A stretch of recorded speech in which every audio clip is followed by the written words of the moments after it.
Sorry. Sorry, on mute. I was like, oh yeah, what a beautiful bed. All right. Well, oh my God, where is that voice coming from? Is that the great Lucas Matney? Where exactly am I meeting you, my friend? Why don't we meet in LGBTQ+ Plaza initially? So you tell me when you're there. Hopefully I'll be able to. Is this you? Is this Lucas? Lucas Matney? I mean, I didn't want to be like insulting because you look a little bit, why you're not smiling. I didn't want to like presume that this was you, but still, this is cool. This is cool. This is very nice. Well, here, I'm going to actually turn up in this case, I'm going to turn up the audio because I know that the music here is pretty great in this plaza. Okay. Hey, Lucas, how's it going? This music is a tad intense, but all right. Well, I was just trying to get us into the mood. Beautiful, nonetheless. Yeah. So hopefully that's got you psyched up for things. Exactly. I'm very pumped. So how has life been treating you? It's been interesting, kind of getting stuck in this virtual conference cycle. I'm so ready to go back to in person. As nice as the metaverse is, the metaverse. This is sacrilege. Exactly. You're at the Virtual Beings and Virtual Society Summit. Do you have any idea how insulting it is to us? It's terrible. Well, let's talk about the metaverse and this Virtual Beings and Virtual Society Summit. We are trying to host all around the metaverse and crypto voxels, Decentraland, and High Rise and Rec Room and Roblox and all over it. And it is definitely very noticeable that there is no connective tissue between the metaverse. Do we think, this kind of vision that I think a lot of us have of persistent and scaled metaverse, that's one world with lots of kind of doorways, like, do we think that's going to happen in the next 5 or 10 years? Like, is that the kind of the way that we would say VR is just 5 years away? We're so close, it's kind of, it feels as though we could well be 20 years away from like AR glasses actually being cool.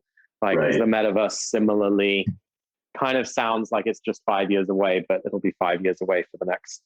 I mean, I don't know. It's just like, do we have to be so, focused on kind of finding like a monopoly power for the metaverse is like, is something to think about. Because I mean, like as is, there are a lot of like great worlds and great niches. I mean, I think that like some element of portability around like the friends that you have and, all these kind of like base layers, like that would be nice. But I guess like I can understand why that's not the case right now, because everyone wants to own every like monetizable element of their platform, and it's like doesn't really make sense for the most part. So I think there being a big like base layer across all of them would almost have to be the result of somebody kind of like flexing their monopoly power a little too strongly, like Apple deciding that like you have to have like some privacy centric version of a friends list that isn't going to like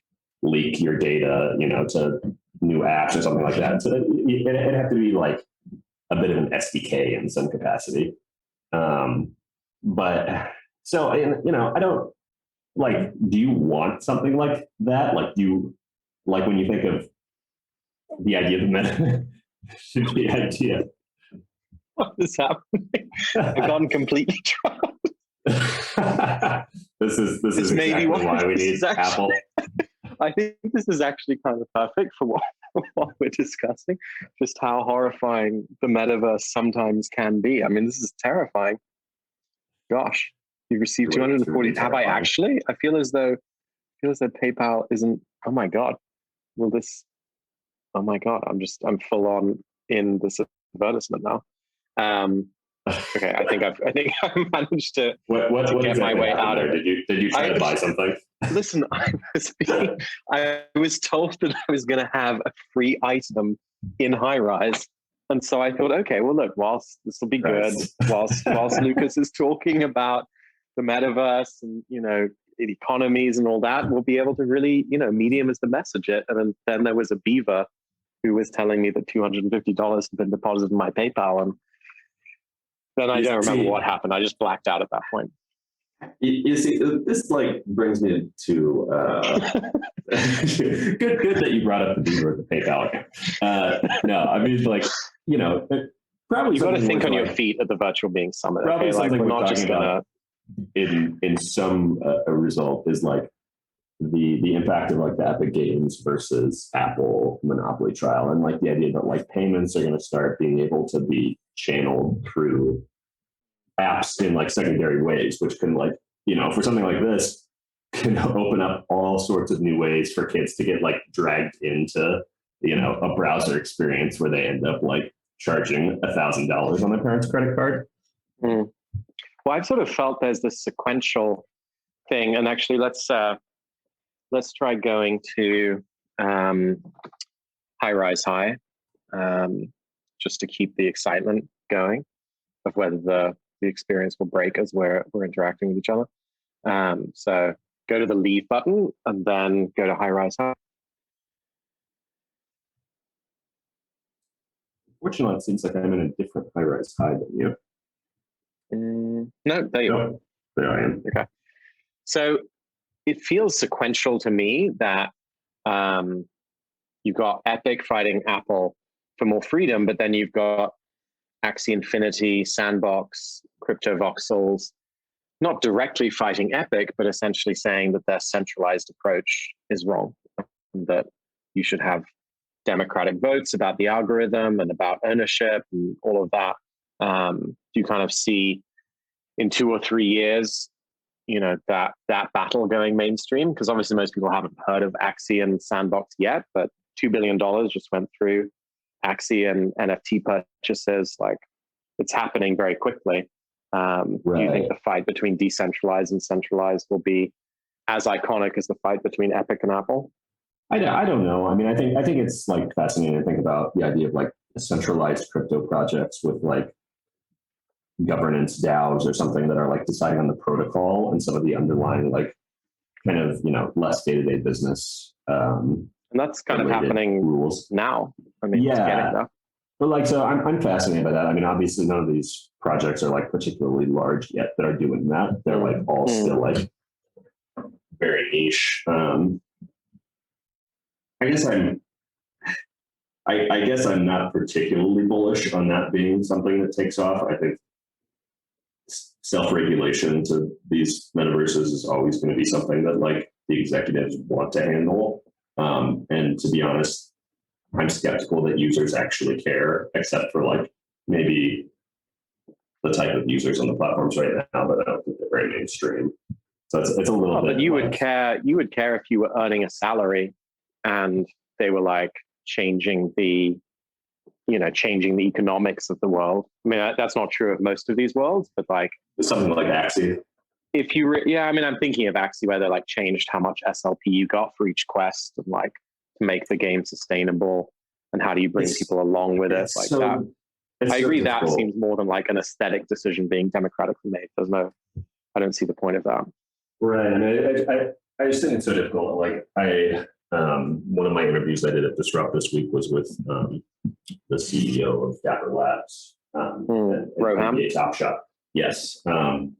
And they're an interesting case where they still have a lot of transactions in their app experience, but I think a lot of investors kind of turn retail investors kind of turned away from investing in Top Shop cards because they were kind of opening the floodgates in terms of how many cards they were putting out there, just so that any user who got into the app would be able to buy a pack and kind of get going without having to compete with a ton of bots or a ton of just investors who didn't really care about the game, so to speak, but they were just kind of focused on. So as a result, I think about a title like Axie, where people are going to be kind of voting for their own sort of digital NIMBYism of what's best for their wallet. Very well put.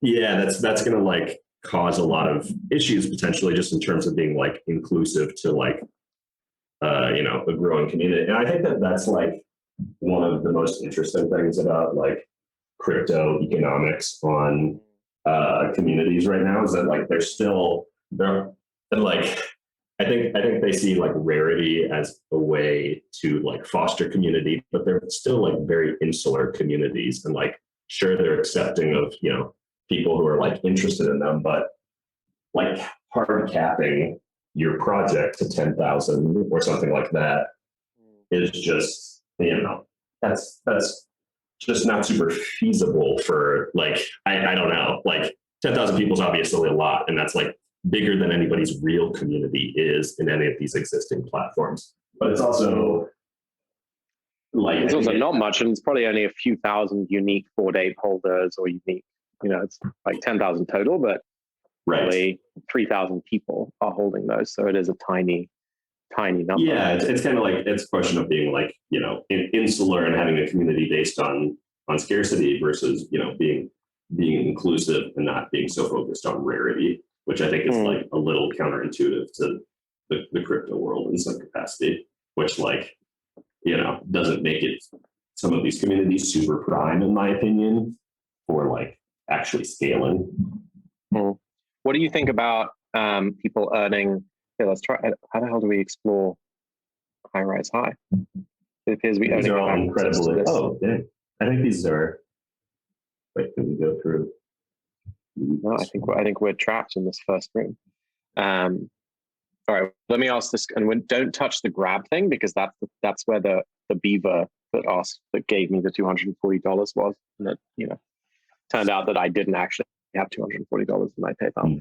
So what do you think about actually earning a living in these crypto worlds? Because rarity and the 10,000 drops and all that does not seem like something that like 3 years from now we're going to be talking about to the same extent. Right. Rarity, perhaps, obviously that's a human thing, but like you have to assume it'll have transmogrified from the 10,000 drop model. But playing to earn feels pretty genuinely novel, pretty different to just a creator economy in Roblox. And I guess maybe we could think about two kinds of play to earn. One is like, I own a Bored Ape, and therefore I want to make Bored Apes more popular, or I want to like show off some tech with Bored Apes, like I VTube as my Bored Ape, or I create content around it, and I earn because I'm like raising the value of the Bored Apes community.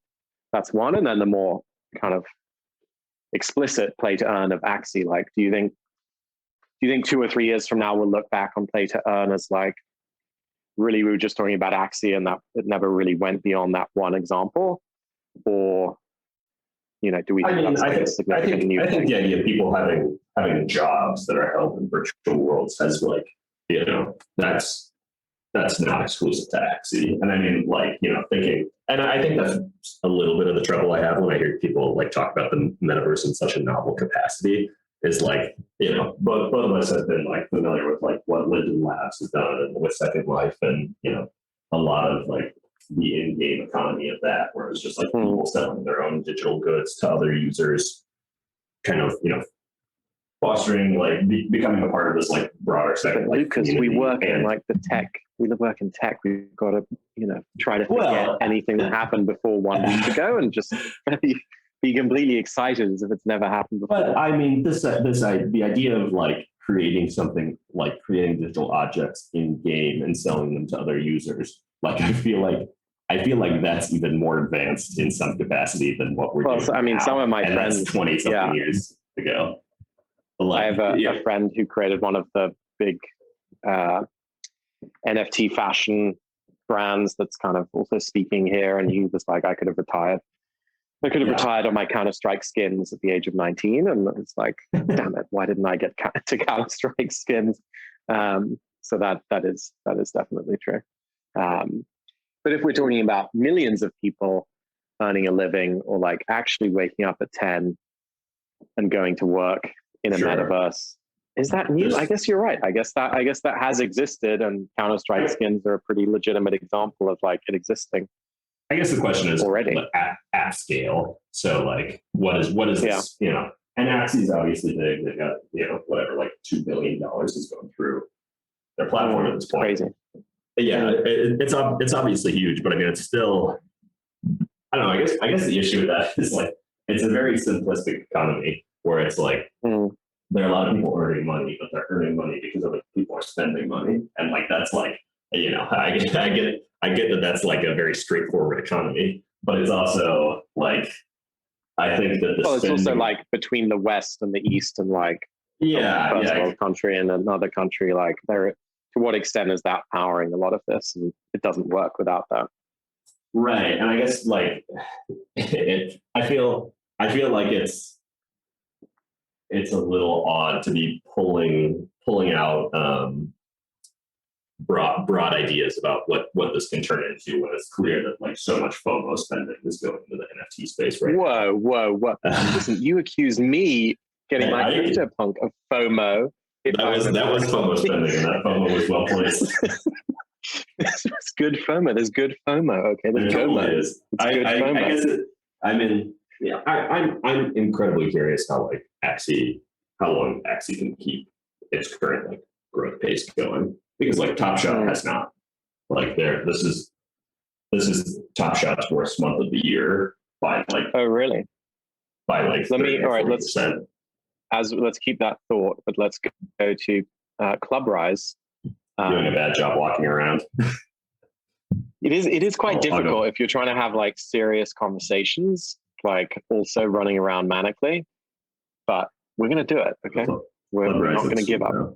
Yeah, this is pretty awesome. So we're gonna dance whilst we're talking. Okay, so tell me about Top Shot. I got questions. Okay, on the Top Shot side, what do you want to know about that? Well, I mean, you know, I guess I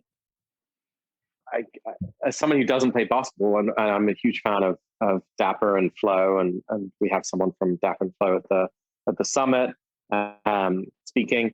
But obviously, the Top Shot side of it is not something I understand particularly well. It sounds like you're saying that because there's almost an unlimited supply, theoretically, of sports moments, it kind of like means the system of the economy like isn't functional. Like I think at any moment they could just flood and use that, or like how do they think of it?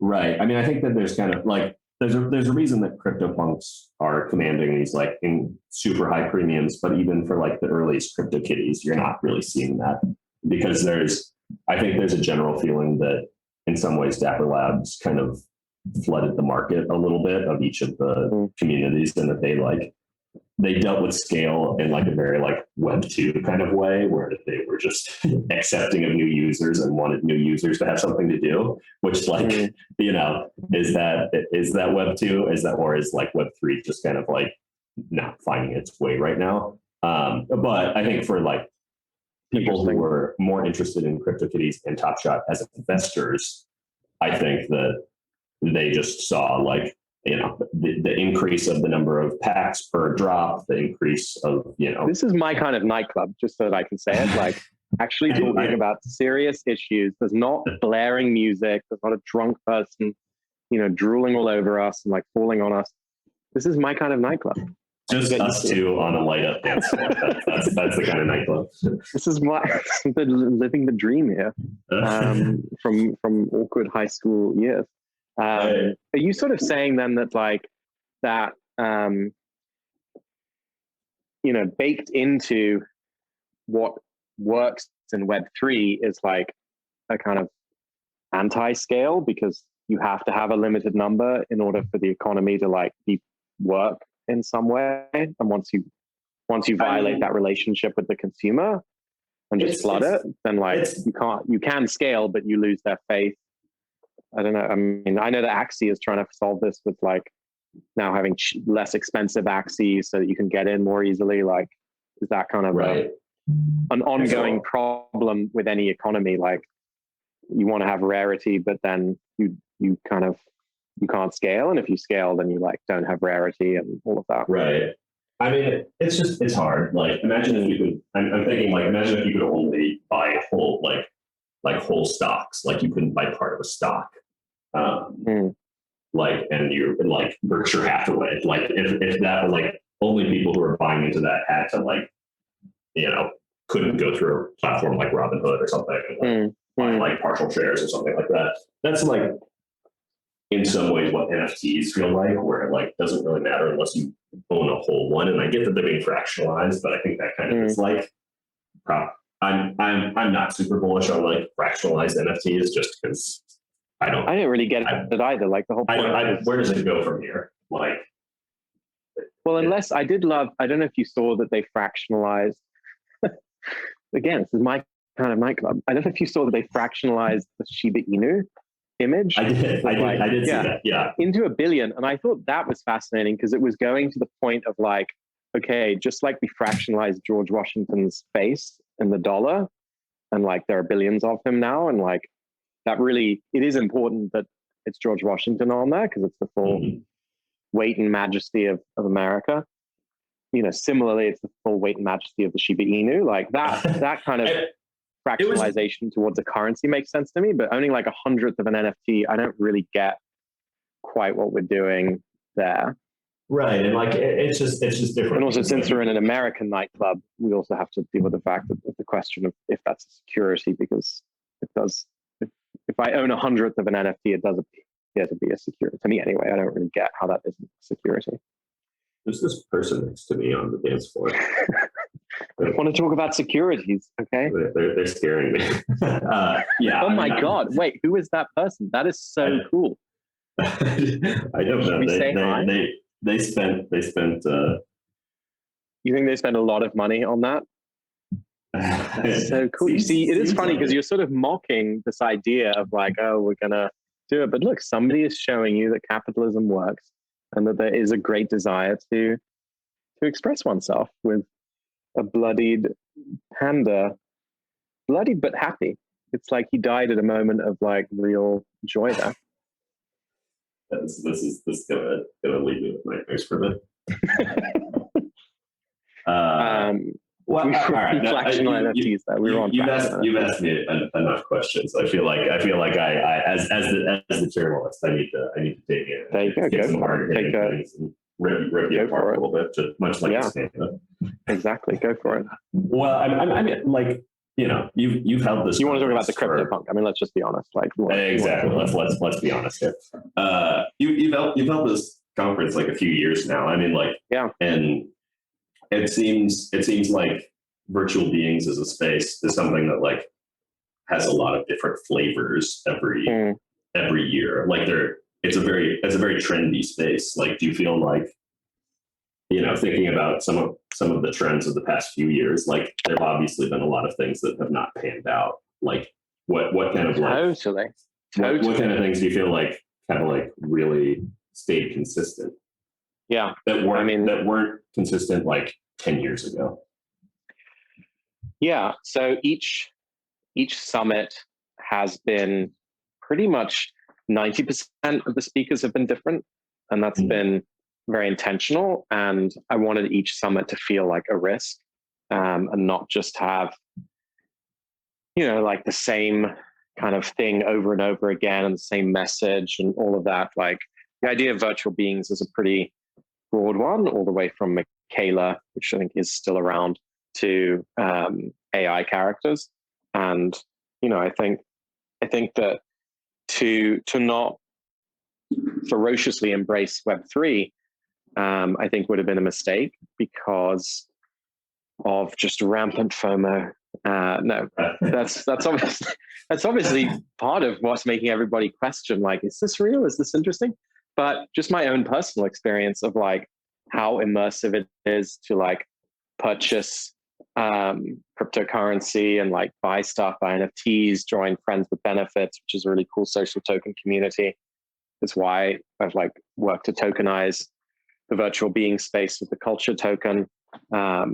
So, I think there's something really interesting here. In terms of the trends that have, I think, not gone so well, I think photo real, has been I think, problematic for basically 4 years. I think it wasn't the right spend in terms of resources. And I also think AI, is moving much more slowly than the hype would say.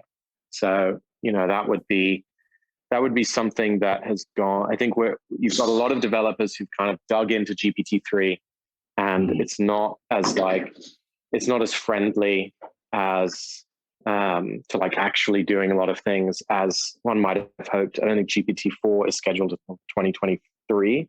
I saw Sam saying at a conference, that's not totally official. It was a reporter saying that they had heard Sam at a conference saying in an article saying 2023 for GPT-4. But, and there's been issues at AI Dungeon with that, like with GPT-3. So I think the AI stuff has moved more slowly. And so as somebody who kind of sees over the whole community, you push on where the door is kind of ajar and things like that. And I think avatars and all of that is real. I think Aletheia AI, Brud, Genies, Fable. I think a proportion of the virtual beings community has made the shift to crypto and Web3. And I think that's the right move. So that's part of the message that I'm trying to put across with the summit. I remember, but I think radical change is needed, just to sort of say it. I don't think we can just plod along adding GPT-3 to photoreal avatars. Like that's a recipe for death. I do feel like I remember in late 2017 or something. Just like I 2016, I had just been like covering so much VR all the time, and 2015, and just like really talking to a lot of founders in the space, talking to a lot of people who were just like super bullish, like thought everything was going to happen within, by now, basically. At this point, everyone would have a headset in their drawer, which like that's where mine lives. But like, it's true. But and then seeing 2017, like I feel like I saw a lot of people in my Twitter feed just become like crypto influencers, and I was like, all these freaking futurists like couldn't commit to VR and like wandered off to this other thing. And here I am on another wave later, and I'm covering NFTs and like crypto stuff primarily as opposed to AR VR. So like I think I was unnecessarily harsh at the time. I was like, they're freaking sellouts. But like it makes sense that they like all these ideas kind of fit together. But in some capacity, like I do think that like consumerizable AI, like not panning out super well, like that is a very tough challenge. And I think that's a definite theme in the speakers is like, that AI is what do I feel I've learned? Like one, like way too strong emphasis on NLP and NLG, which is very, very very much better served by GPT-3, but still not anywhere near where we need to go. And then the photoreal people struggling. But I think there's opportunities. Aletheia is one of the cool companies that has explored adding AI to NFTs. Like one thing I like about crypto is it's so simple, right? Like you've got in the Web 2 world, us trying to create these photoreal avatars that can talk to us and their mouths move perfectly and all that. And then you've got kind of trying to bring to life a very simple cartoon image. And I think it's a good reset of like, what can we actually do right now? And what is actually enjoyable to interact with right now. So, I don't know what the virtual being summit of next year will be, but I hope that we're able to be honest each year about like what's working and what's not working, and not just kind of not just ram our head into the wall and be like it should be working better by now, but just be honest about what's cool and what's exciting. And for me, like seeing the creativity that's coming out around avatars is really cool. And I do, for example, there's this completely ingenious person called Cooper Trooper at FWB, Friends of Benefits. And he was like, he's usually so encouraging. And then he was like, please, everyone, stop making Twitter PFP projects. Like, what has happened? He's like, it's maybe the only negative thing I've ever seen him say. And he was definitely like, I can't do it anymore. Like, I'm supposed to be positive about crypto, but like, I can't do it. No more Twitter PFP projects. But I will say that I'm not sure I agree. I think that you and I have observed like VTubing with CodeMiko. We've seen obviously metaverse avatars and being able to play video games as characters that are more and more connected to us. Like, I think there's a long way to go. And I think Twitter PFPs are almost like a kind of reset down to something very basic.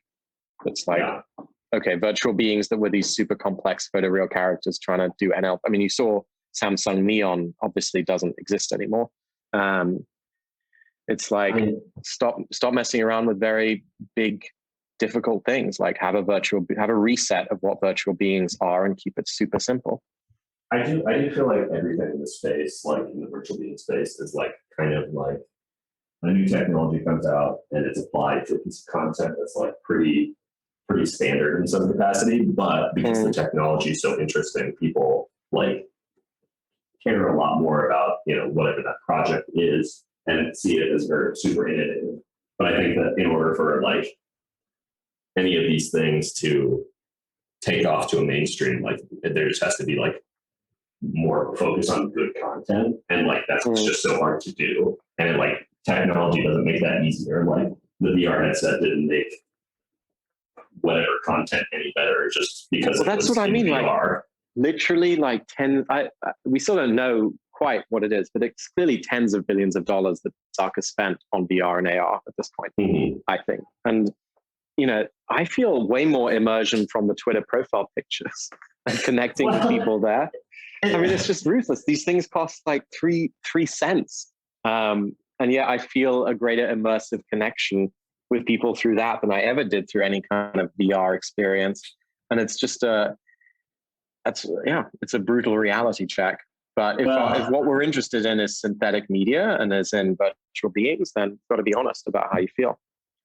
Right. I mean, but like some of the projects you worked on at Story Studio, like think about it, a ticket to see that cost like $1,000 or something. I feel like people all of a sudden it's not really about what the art is; it's about kind of ascribing the art to the value, and it makes like I don't know. That's like I find all like NFT profile picture stuff like very, very interesting and like very entertaining. Like I spend a ton of time just like looking at prices of things just sold because it's all funny. I mean, it's all just like so so wild. But like ultimately, you're looking at something and you're like, okay, that's worth $100,000. Like now I have to reverse justify that, like reverse engineer why it's worth that much. And like you're saying that I have Stockholm syndrome with my CryptoPunk. Is that what you're trying to say? I think CryptoPunks are like so fascinating, and I think that like I wrote some longer story on brilliant pieces in the spring, which I had such a fun time writing, just because it's like the images are so basic, and the like. Well, what about loot? What about loot? I mean, that was cooler, right? I think it's super fascinating. I mean, I think once the prices got to a certain point, I like stepped back a little bit and I was like, okay, but like, are any of the things I'm seeing real?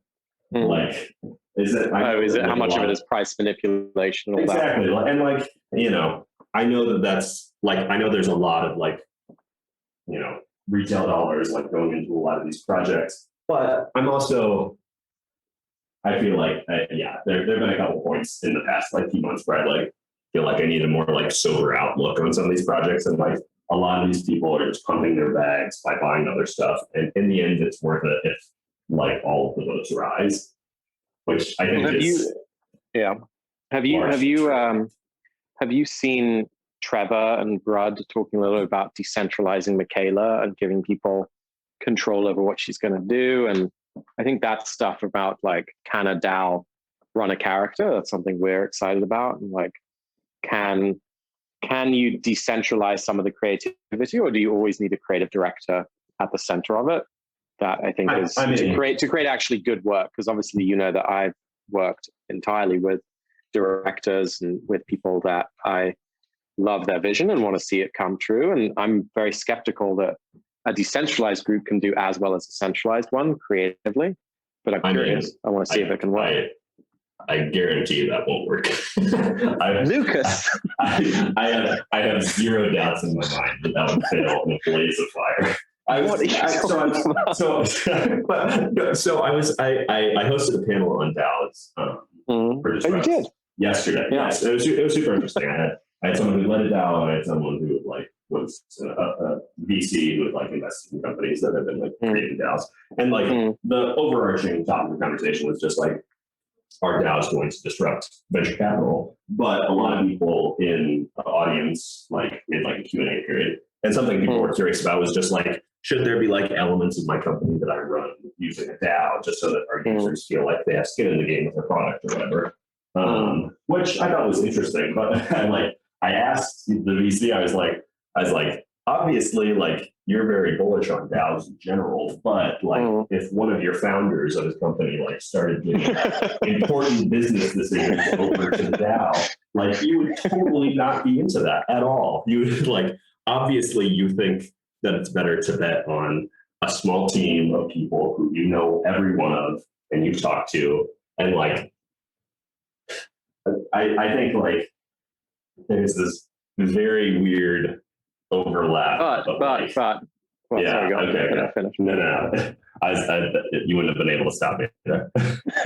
Well, I'm just thinking you and I are used to something that can be quite destructive for founders, which is what's the VC going to want me to do next for the next round and all of that. Mm-hmm. And, it makes sense for certain products and makes less sense for others. But there is a whole other world where there are retail token buyers that buy the token because they believe in what you're doing, and they're more similar to your users than the VCs are.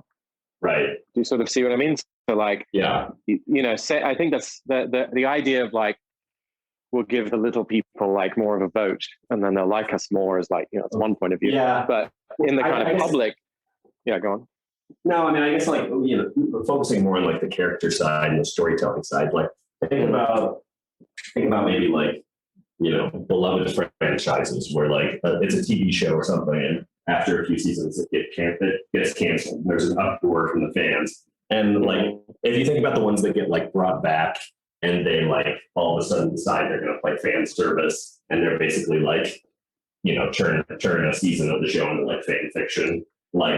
I feel when I see that, I'm that's true creative desperation. They didn't have a vision that they could commit to, so they were just that's different. But that's different to go on. I get it's different, but I think that there's an element of it where it's a little bit the same. Where if you want to make fans happy, you're not going to get. I've been talking to some of.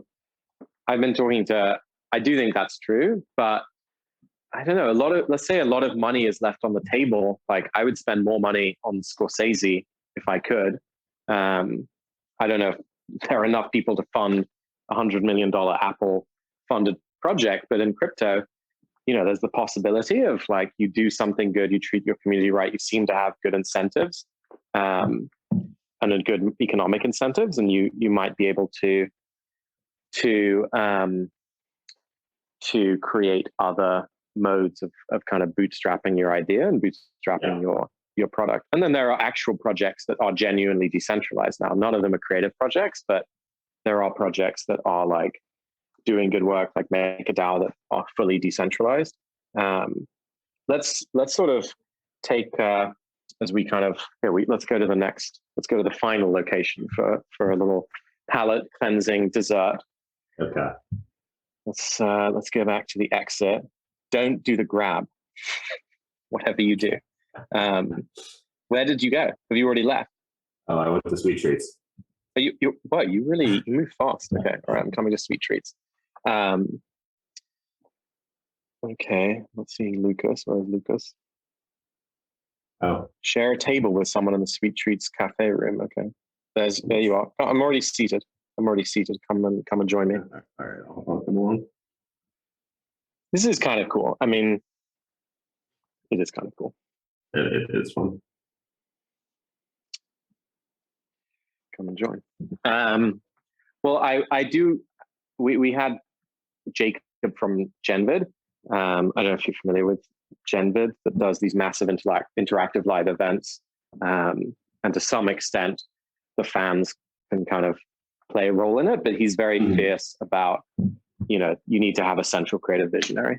Like you're not going to create something strong otherwise. And even looking into Meow Wolf, if you're familiar with that, the artist collective, that is like so centrally run, as I understand it, as friends have told me. It's very, very centrally run from a core person. So I do think it's legitimate to ask, can masterpieces be made without a central director? And it's something I want to explore with the culture, but there's pretty much no evidence that it will. So I see why you say you could guarantee that it's not going to work, because there is no evidence that it does work yet. It is, but I guess what and that's a strong opinion, but I guess I also feel that to be true. But I think that like so many of these creative projects are going to kind of be like, all right, we're going to put this story on the rails, and you can like grab different things while you're moving to a set destination. Like they're going to let users choose things that are like, not transformative to the character or the story in the end. Just because of greed, because you don't trust these leaders. You think that they would always choose their own company's well-being. What about these lovely Web3 people who say that they want to put all the decisions in our hands? It's just like everybody, whatever, controlling, like playing Pokemon together, like whatever that Reddit thing was, where you could all like press the buttons on a virtual controller. Like, I don't know. Another one of the interesting things from the DAO panel was just like the investor side. Like venture capital is about making decisions that aren't consensus choices. Like you're backing startups that a lot of people don't think are going to be successful. And if everyone does think it, like you're not going to get a big win from it, because the valuation is going to be like $1 billion for the seed. But they're just saying like investing is just like not a game for consensus choices. And I think that like as much as I hate to compare storytelling to venture capital, like the same thing. I mean, come on. It's not about consensus choices. Like great art, like you're surprised, you feel emotional about something, and no one's emotional about an experience that goes exactly the way they wanted or exactly how they expected. Well, all right. So but let's set that against Vitalik, who said that at 17, he had invested a huge amount of time and energy on getting a particular spell. And without any warning, the game creators changed the damage factor of that spell. And he cried himself to sleep and said that he would never operate in a centralized world again. So isn't there something, I don't know, it does seem a little different, like when we're talking about fan fiction or other things, there's a level of ownership that people have earned if they are spending hours and hours working for the good of your company. Like, should they have some kind of control over that? And if I'm going to like have my job, it doesn't really make sense that Tim Sweeney would have more power over my world than President Biden has over America. Do you sort of know what I mean? Like Biden can't change the color of the sky. I do, and that's it's fascinating. I mean, I think Axie will be an interesting choice where it's like you need to have the level of like community management. It goes beyond community management. Now it's like labor unions. It's like you've obviously got yield guild games that are like trying to create more leverage by like not unionizing. It's hilarious. Like it's wild how complex the economy is. Well, also just how complex the power dynamics are going to be. I don't think it's yet because everyone's enjoying it. But like if you look at Uber, like the power dynamics got complex fairly quickly, even on it's just a two-way relationship. Yeah, I mean, I think again, the big challenge is going to be like, how can you get people to think in a community-minded way on the internet, and in a way that's going to be like inclusive, which I think like we haven't quite figured out in Meat Space yet. Like, and by by every experience I've had, it like experiences that are in any way anonymized online, like people's, lesser tendencies tend to come out. All right. Well, we'll wrap with a couple of questions from the pre-written questions from the audience. So the first one is about augmented reality and when you think we'll have true augmented reality glasses in our hands. Yeah. So I mean, I got some of the Facebook Ray-Ban glasses. Oh, the Ray-Ban? Okay. Yes. So how good were they? What did you think? I think I did actually. Didn't you do a review? I think I did do a review of them. It was actually it was really a you said it was experience. important. If I remember, you were like, yes, this feels like a very important product. It feels important. Like it was funny when I got the device, like I got like a pre-briefing with Facebook or something, and then like didn't send me any pictures. They told me it was their glasses. But when I saw the picture of them, I was like, this device is like beautiful looking. And then I got them, and within like a few minutes, I was like writing on Slack. I was like, these might be like one of like the most like innovative device designs I've like seen in years. And really? Yeah, I know. I was wow. so like immediately like these are so awesome. Really? And it wasn't, but the thing is that they work great inside, like great sound, like the picture quality is kind of whatever, but it's like doesn't really matter. Yeah. Like I took a phone call with them inside, but then when you take them outside, they're kind of bad. Which is your review was not the rave that I was. From what I'm hearing now, it wasn't the rave that I was expecting. Yes, not expecting from what you said 10 seconds ago. I mean, yeah, exactly. So like there are plenty of like things they need to fix still. And it's only the first iteration. It felt like a very legitimate product category to you. It didn't feel like kind of foldable phones where you're like, oh, okay. Well, I don't know if you love foldable phones, but we've talked about like AR, VR stuff. Like I'm generally like pretty bullish on it as a vertical. And I'm intrigued by it. I guess like, all right, now actually answering the question, like, I guess it depends. It always depends. Like when are AR glasses going to get like to like a Quest 2 level product that is realistically good enough for everyone? There's still some things that aren't perfect. Like it seems like it should be a little bit longer than like 5 to 10 years before like something's like kind of base level good. Like not say 5 to 10 years anymore. We have to ban 5 to 10 years.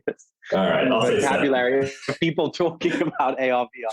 It is all of our credibility is just going to be shot. Yeah, 7. I'm going to say a hard 7. It's a definite 7. I would have said, and it will always be 7. I would have said, yeah, exactly. I'm never going to say anything other than 7. 2 years from now, 7 sounds great. What do you think? Yeah, it's 7. I mean, it's got to be 7.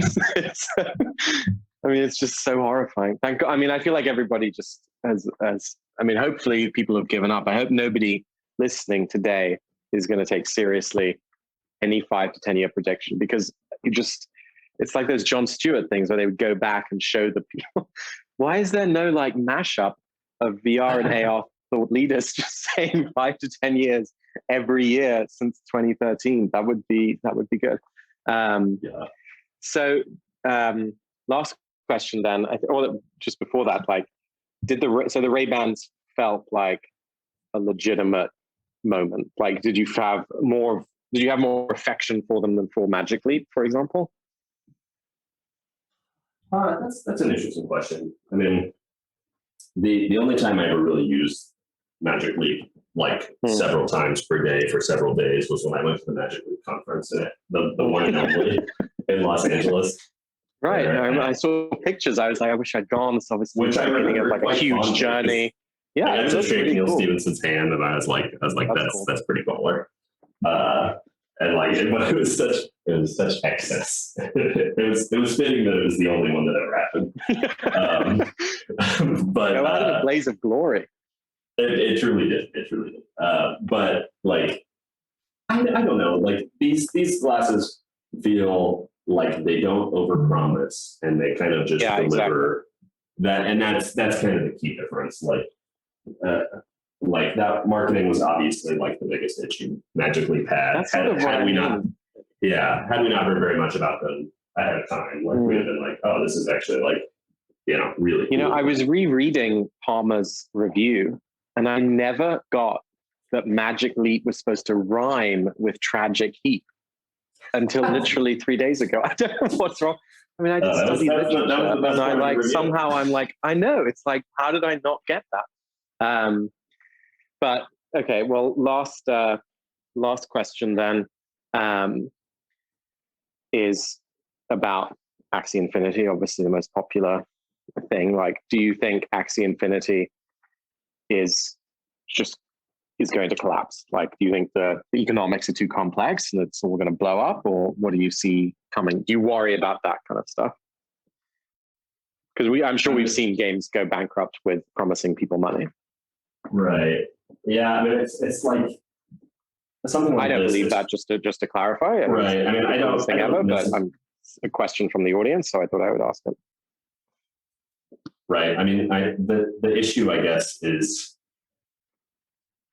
the economy right now sound enough that it could just continue on without any changes? Like, is like the core of the contract, so to speak, like pure enough that it's like a functioning economy? And I don't know. I've never played it myself. I've talked with people on the team, and I'm just like familiar with it from a, I guess more of like a industry observer standpoint. But none of these things like seem to, well, it's too early to tell is the unfortunate I think answer. That's the right answer. No, I think that's exactly the right answer. It's difficult because it's like, it's just riding such heat right now. Like there's like so many transactions flowing through the platform. Everything's obviously working better than anybody on that team could have dreamed this early. It's just going to be like, they're going to be, if they like do something to screw up the platform and the value of it collapses, and like all of these people in developing nations that are like relying on this as their primary income, like all of a sudden overnight can't, like they're just going to be a million Vitalik-esque stories, even if it wasn't like, such a bad. Well, I think that's why it's so, go on. No, that's the gist. Well, just knowing Gabby and Jiho a little bit, so Gabby at Yield Guild Games and Jiho at Axie, like it does seem as though they take super, super seriously the responsibility of what they're doing. And I think there are some really good and highly intelligent people in the lead. Just as a closing thought, I think, what you're saying about the Ray-Bans and the sort of humility of it versus Magic Leap, I think that's sort of similar too for the virtual being space, of like the humility of these drawings essentially, and like, can you actually project emotionally onto them, versus the like razzle dazzle of a photo real avatar that's like trying to kind of show off NLP. Like, I think it's a good reset for the whole community of like, are we actually, grokking the fact that like there's more emotional connection with a 2D drawing than with some of the virtual beings that have taken like millions of dollars to build. And how are we going to respond to that? I think if we're being honest about it, because my hope is always to push the community to be honest, because if we're not honest and humble, we're never going to get to the point of actually having a true, I hope, AI virtual being that's like someone that you can really connect with. Yeah. I mean, I think that like it's a really long journey to people feeling like it's 5 to 10 years. Right, exactly. Should be at least 5. It's a really long journey to people feeling like they can like really identify as like, a digital presence. And I think that we like collectively as a society have had like, a decade and a half of just like typing things into our Twitter bubble and people seeing our profile picture and seeing our name and like having that be who they see us as. So meeting us in real life and thinking we're a lot different or something, but we still feel like that's who we are. I think it's just like, and there are a lot of steps in between that and like having a person who looks exactly like us walk around the virtual world while we sit at our desk, or like walk around in our apartment with VR headsets on. I hope that one of the bounties that I want to do for the culture, bounty is like a reward, is for somebody to live only as their CryptoPunk or as their avatar for 6 months.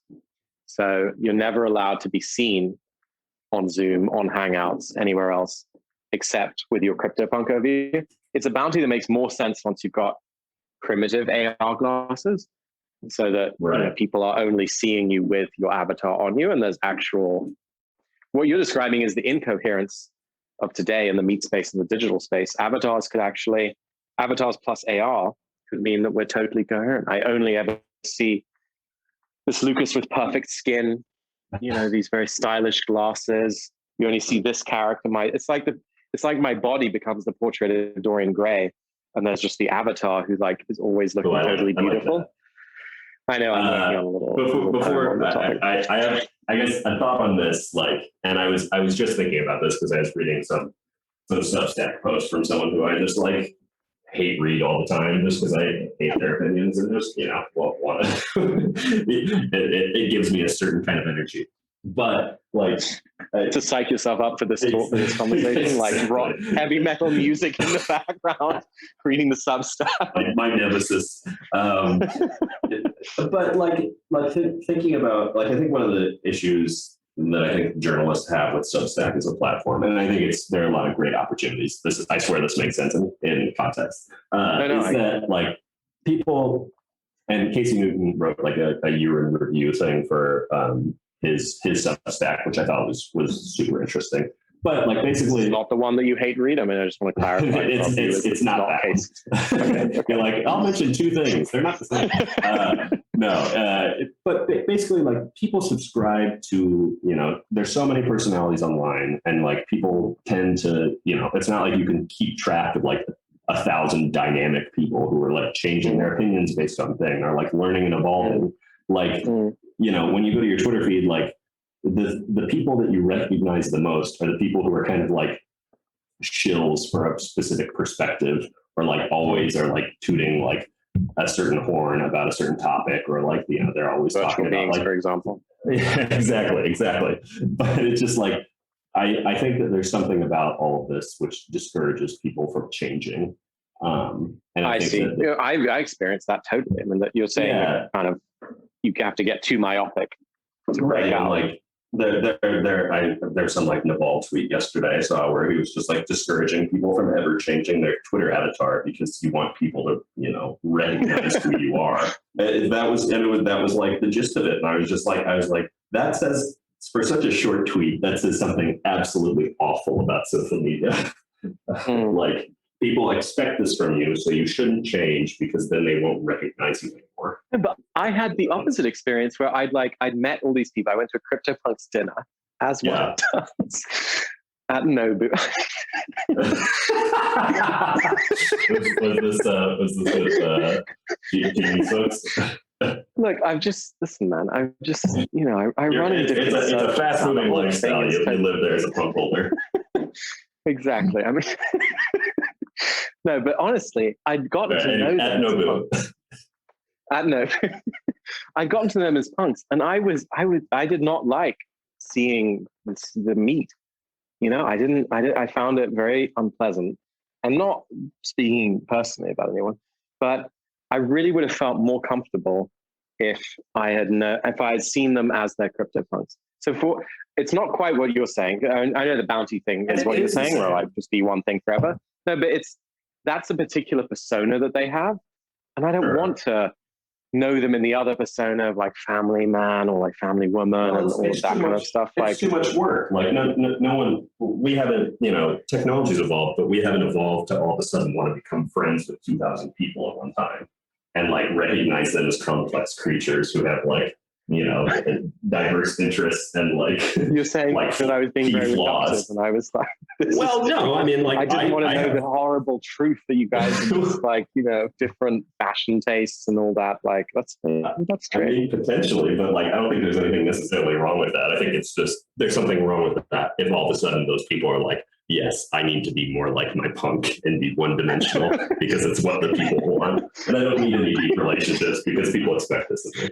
Right, this is literally what I say to myself in the mirror every single morning. So I don't quite know what you're talking about.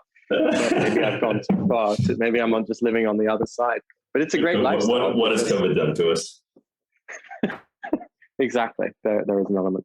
All right. Well, I think we can leave it there on that extremely disturbing and disheartening note about the world that we're all building. Lovely. Well, thank you for welcoming me into this virtual world. I excited to see. Oh, we're leaving the Sweet Treats Cafe. Yeah, let's. I don't really know that there's like a little exit dance that we can do, but Macarena out there. I think. I don't know how you've been sitting. You've been doing. You're better at this than I am. How do you sit? There's so if you click on the smiley face, there's like another tab with a dancing person, and one of the options is to sit, and the other is to do the Macarena. Tired. Oh, look at that. Angry. Oh, but yeah, okay. Yeah. That's all I got for you. I'm going to spend some more time with this, and get yourself some more tokens. All right. Thank you very much, Lucas Matney, and pleasure as always. Speak